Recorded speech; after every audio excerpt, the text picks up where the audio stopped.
গুলিবর্ষণ এবং গুলিবর্ষণের নিয়ন্ত্রণের জন্য নানা মহল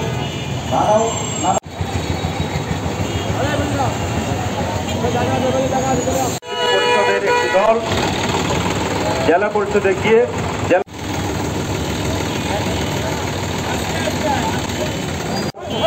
ব্যক্তিদের পক্ষ থেকে দু একজনের কথা শুনব।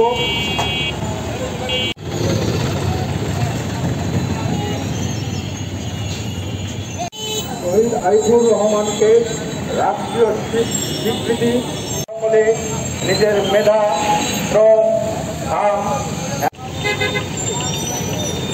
বন্ধ করে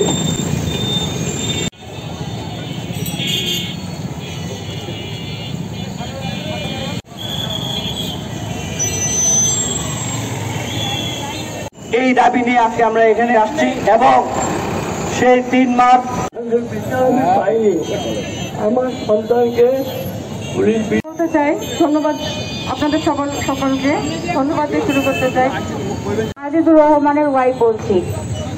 আমার এই মানববন্ধনে আসার কারণ এবং বিজিবির তারা আমাদের বন্ধুকে